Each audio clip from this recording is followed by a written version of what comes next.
Shalom. First off, I'm going to give all praise, honor, and glory unto Yahweh, Bahashem, Yahweh Shai, Baruch HaKodash. I want to give double honors to the apostles, elders, and bishops of GMS who have taught us this word and teach us this word today. And I want to give a salutation unto the elect of the nation of Israel. This is the brother Yatazakbar with the GMS Nebraska camp. And in this lesson, what I want to get into is how, we're seeing the prophecy of martial law and sedition, Egyptian against Egyptian, on the rise here in Babylon the Great, and this is a sign of the end, as the scriptures say.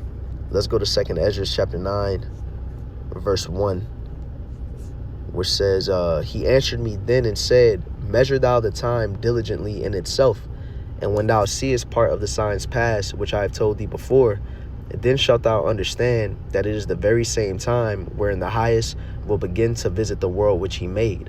So it says to measure the time diligently in itself.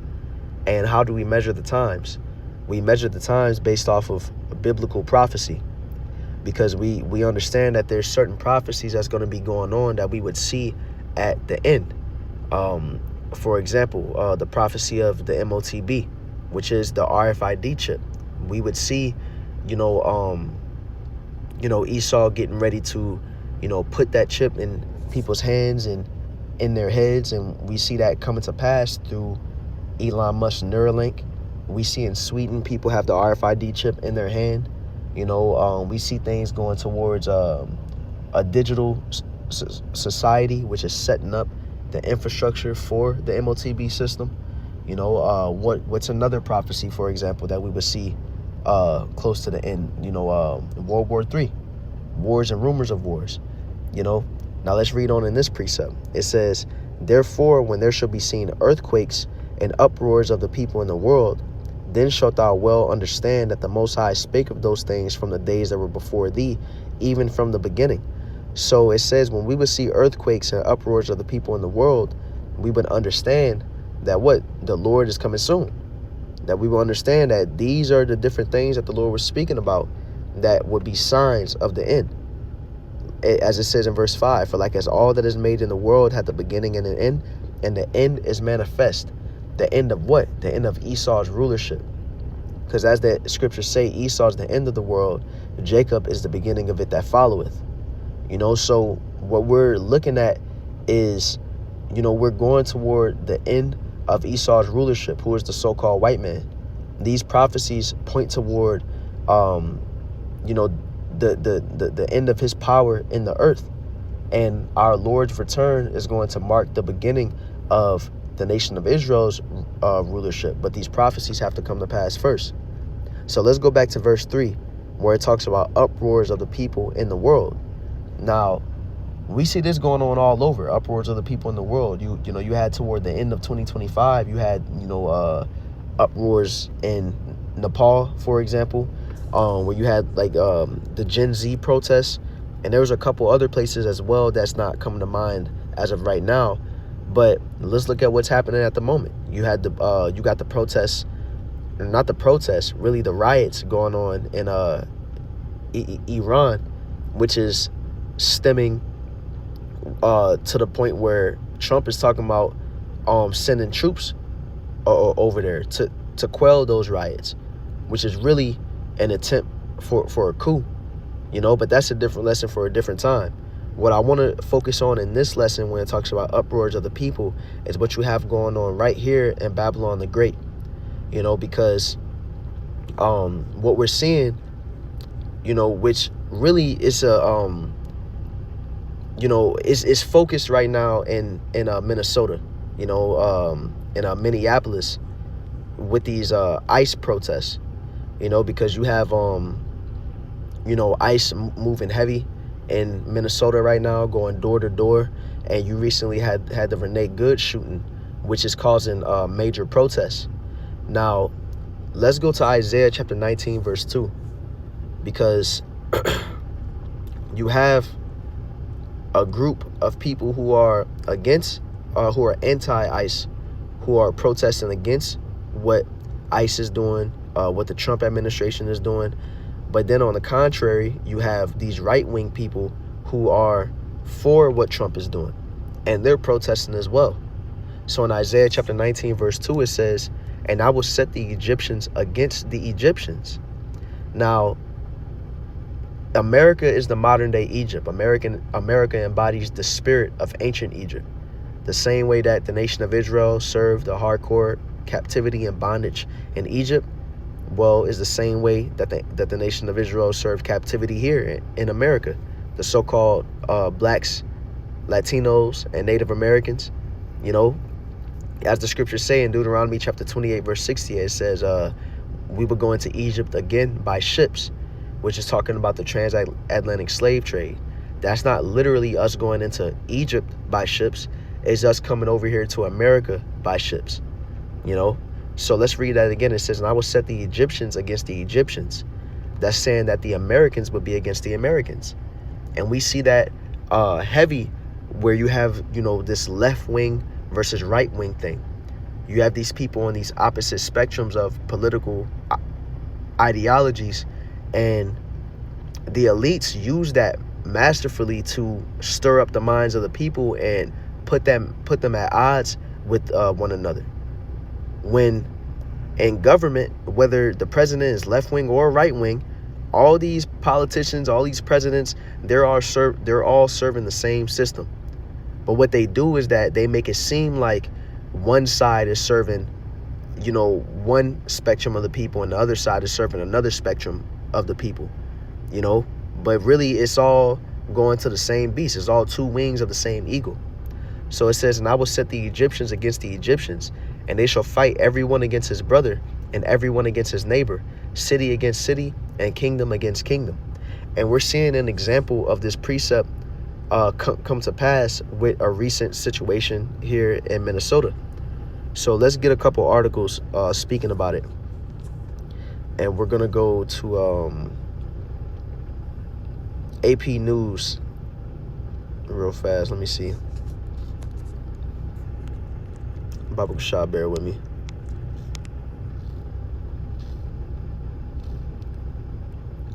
It's like I lost the article real fast, but I'm about to go back to it right now.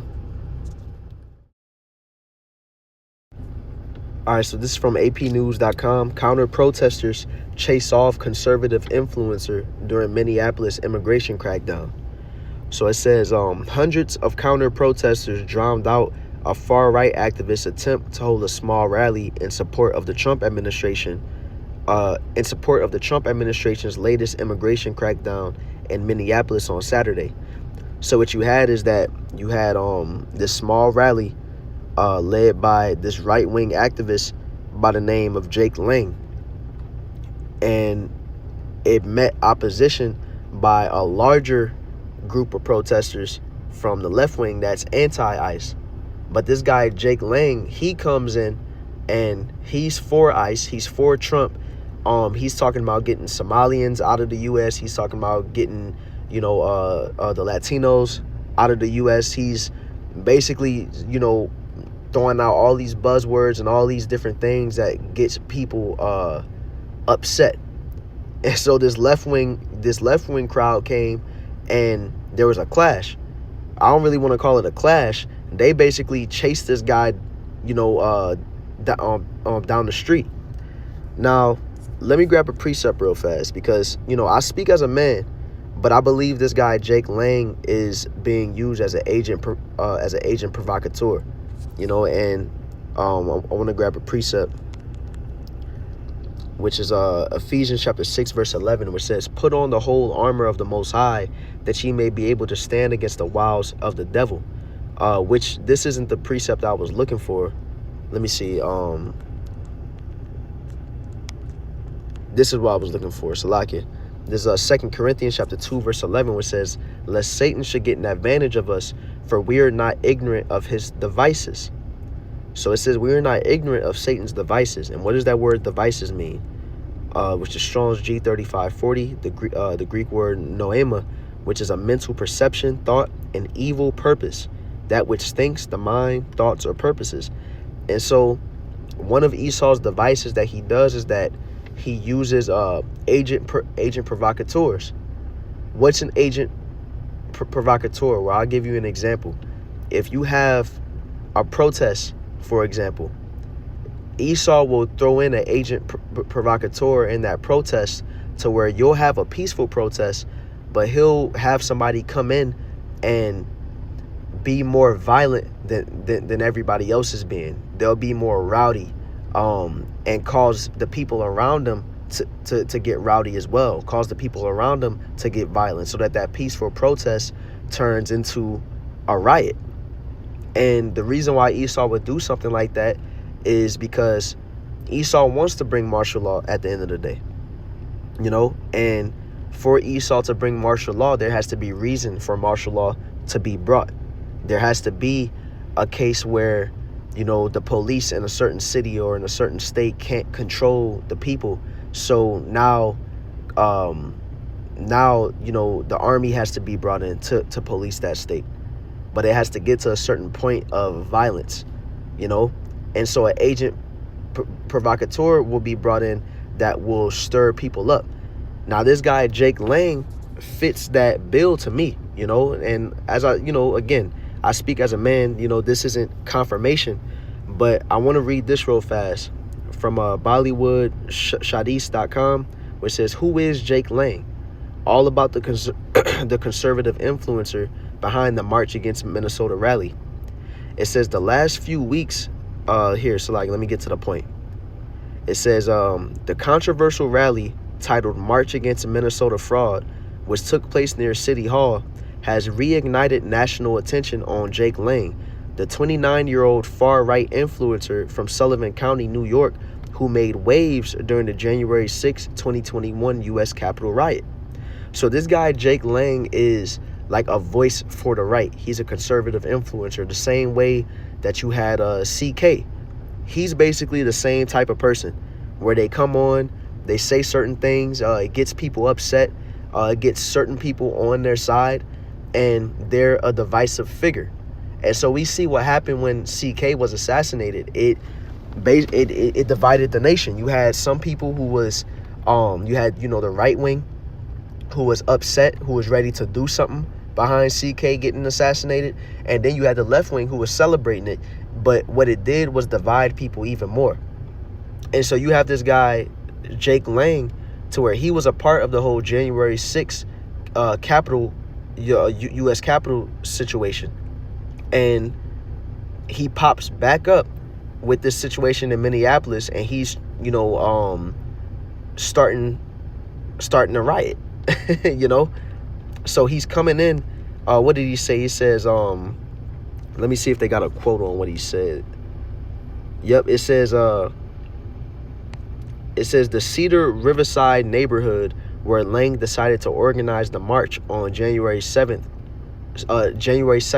2026, is a densely populated area known for its large Somali and Muslim community. Arranging the rally there has alarmed local leaders. Ahead of the event, community coalitions issued warnings claiming that it could provoke fear and unrest. And Jake Lang was talking about burning a Quran. He was talking about killing Muslims and stuff. So he was trying to, draw a reaction, and that's what he did, because when we go back to the original article from AP News, it says hundreds of counter-protesters drowned out a far-right activist attempt to hold a small rally in support of the Trump administration's latest immigration crackdown in Minneapolis on Saturday, as the governor's office announced that National Guard troops were mobilized and ready to assist law enforcement, though not yet deployed to city streets. So Trump has already deployed the National Guard to Minneapolis. They're not there yet, but they're on their way. And in the midst of that going on, you have this situation to where you got a bunch of left wingers who are chasing this guy through the streets. You can look up pictures and videos about it. They're throwing stuff at him. One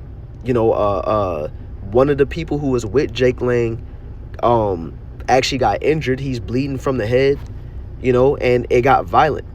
It says Conservative influencer Jake Lang organized an anti-Islam, anti-Somali, and pro-ICE demonstration, saying on social media beforehand that he intended to burn a Quran on the steps of City Hall.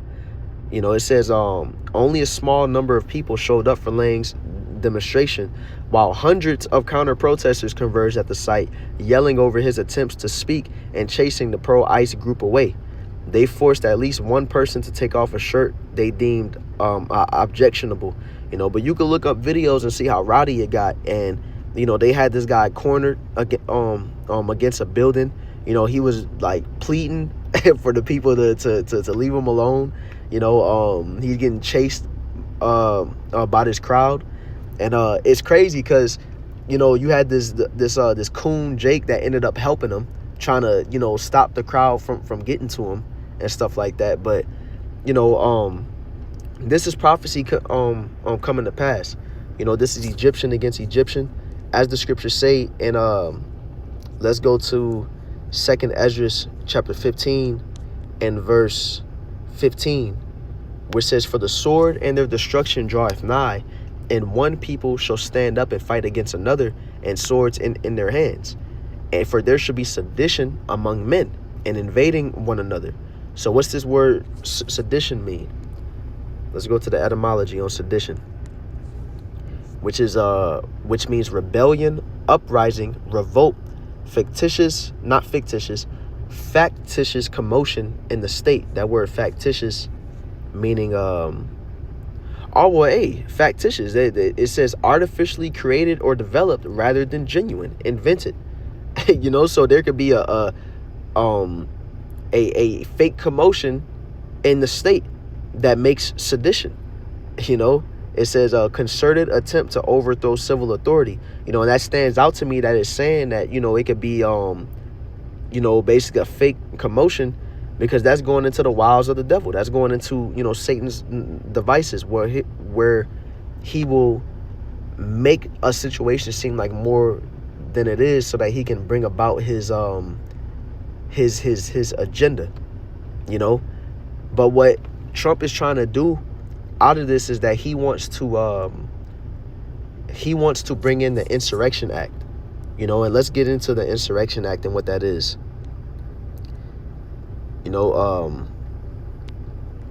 Let's just look it up and get the Wikipedia on it. It says the Insurrection Act of 1807, or just the Insurrection Act, is the U.S. federal law that empowers the President of the United States to nationally deploy the U.S. armed forces and to federalize the National Guard units of the individual states in specific circumstances, such as the suppression of civil disorder, which we see from this situation, and we're going to see more. Even this Renee Good shooting, that started civil disorder, and we're going to see more situations where the Lord is going to stir up the minds of these Americans and have them getting violent, have them getting disorderly, have them in a seditious mindset. It says such as the suppression of civil disorder, of insurrection, and of armed rebellion against the federal government of the U.S. And it's getting to the point to where you have a lot of Americans who are pushing the idea that they're going to raise arms against the U.S. government. They're going to raise arms against ICE. There's actually a trend right now where they talking, people are in their houses talking about, where they would take cover and what angle they would take if ICE raided their house so that they could shoot them down. And it's showing that the minds of the people are shifting. This is 2nd Ezra 15 coming to pass.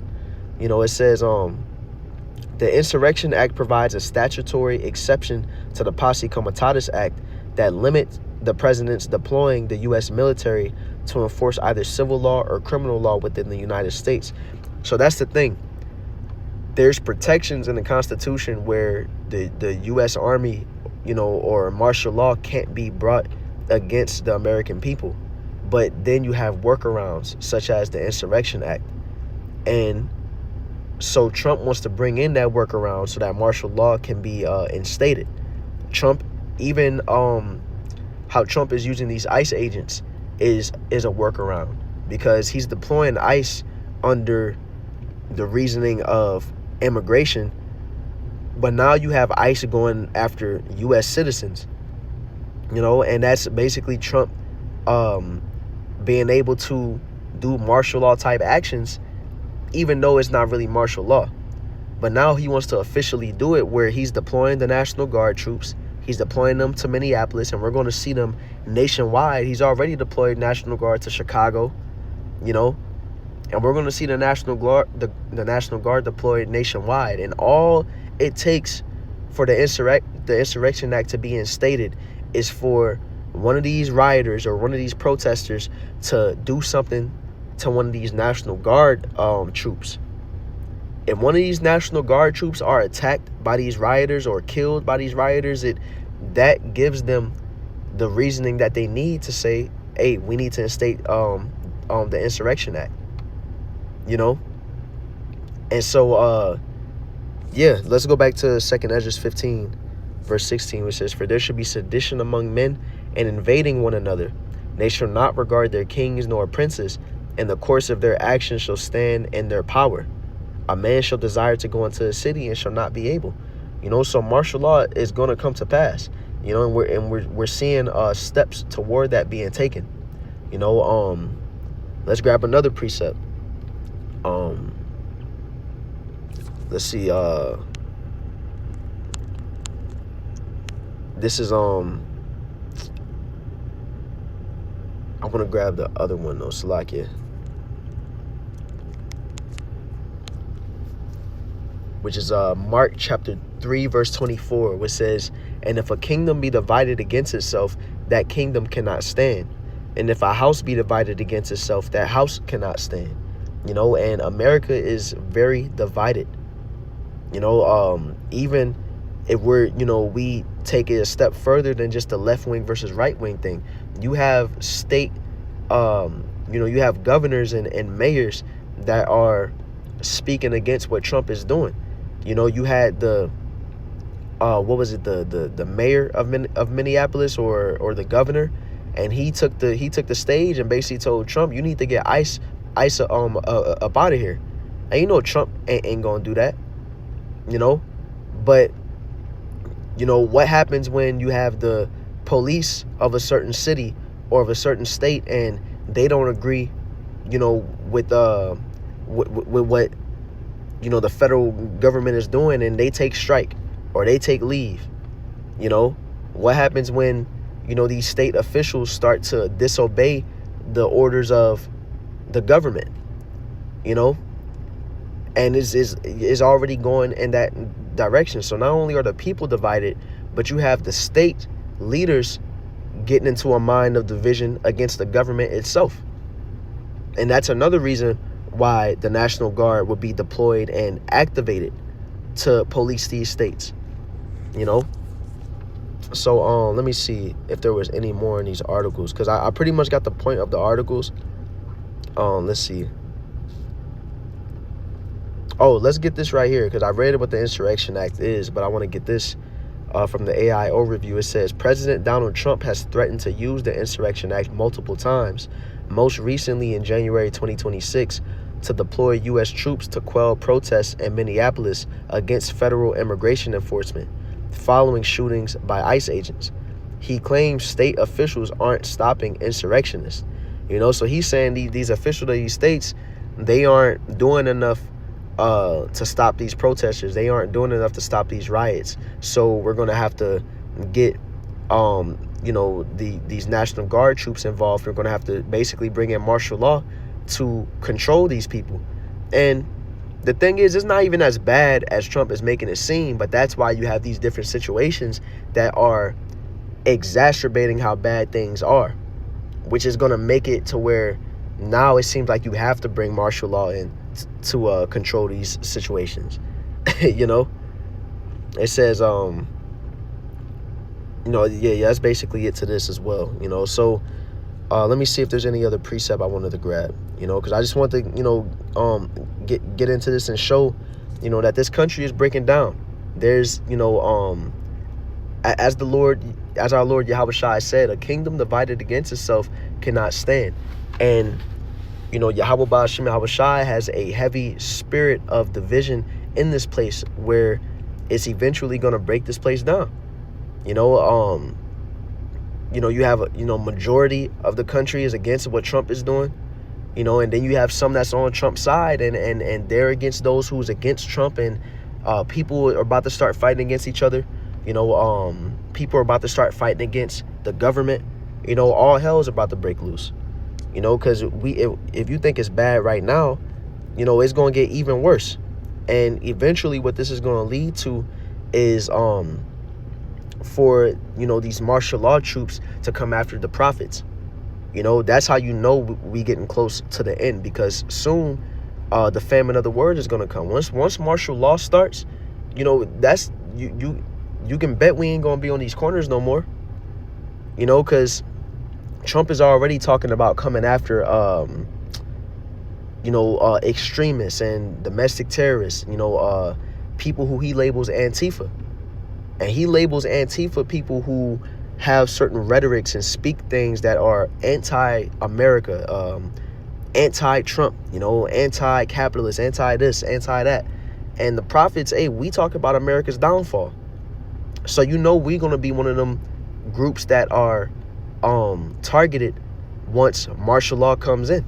The scriptures prophesy it. In 2 Ezra 16, verse 70, which says, "For there shall be in every place and in the next cities a great insurrection upon those that fear the Lord. They shall be like madmen, sparing none, but still spoiling and destroying those that fear the Lord." And so us who are in this truth, we will be targeted, but the elect are going to be protected. The scriptures talk about, men of the Lord receiving spiritual power when these martial law troops come, where it talks about the Lord lifting up a standard when the enemy shall come in like a flood. It says, the name of the Lord is a strong tower, the righteous runneth into it and are safe. We're going to have faith in these times, because as is beautiful as we see this place fall, and as we see these people of the world, these 2/3 and these heathen, we seeing judgment come upon them. But we're going toward the times of Jacob's trouble, and we're going to be involved in that as well. So we're going to be tested, we're going to be targeted, and Lord's will, Yahweh Bashem, Yahweh Shai be with us. And, again, the elect will be protected.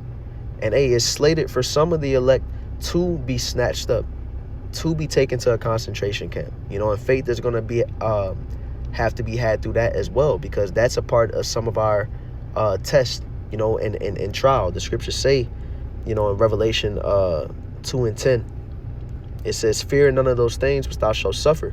Behold, the devil shall cast some of you into prison, that ye may be tried." Right? And that trying is a trying of our faith, to see if we're going to stay aligned with Yahweh Bashem, Yahweh Shai, even unto death. It says, "And ye shall have tribulation 10 days. Be thou faithful unto death, and I will give thee a crown of life." And that 10 days could be less or more than 10 days. That's not a literal 10 days. It's just representative of, a period of time. So it says that, we have to stay faithful unto death, and we will receive a crown of life. Some of us will have to face death for this truth's sake, but there's a reward that comes with it. So the Lord is going to be with the elect all throughout these things. And some of us may not be snatched up at all, but we all have our individual walk and what the Lord has slated for us. But the Lord isn't going to put any one of his elect through more than they can handle. So we got to, stay faithful, continue to call upon Yahweh Bashem, Yahweh Shai, continue to, walk after Yahweh Bashem, Yahweh Shai in righteousness to the best of our ability, and stay faithful, because Esau is coming. Like the scriptures say, let's grab this real fast. In Revelation chapter 12, verse 12, which says, "Therefore rejoice ye heavens, and ye that dwell in them. Woe to the inhabitants of the earth and of the sea, for the devil is come down unto you, having great wrath, because he knoweth that he had but a short time." Esau is making moves. Like I mentioned, the elites want martial law, You know, so that's why we see these different things happening. We see Trump itching to bring the Insurrection Act. Even, you know, protests could just be starting, and Trump be like, hey, we might need to bring this Insurrection Act. You know, but that's because it's that's what Esau want at the end of the day. Esau want control, you know, and these things are going to lead to the MOTB ultimately, you know, but the devil coming down with great wrath, you know. So you know, hey, it's scary, but at the same time it's beautiful. You know, we see we're seeing the end of Esau's rulership. We're seeing the you know, the Lord sewing, you know, the final pieces together on this movie. You know, so Lord willing, this lesson was edifying. Once again, I want to give all praise, honor, and glory unto Yahweh, by Hashem, Yahweh Shai, by Barakar Kodash. I want to give double honors to the apostles, elders, and bishops of GMS and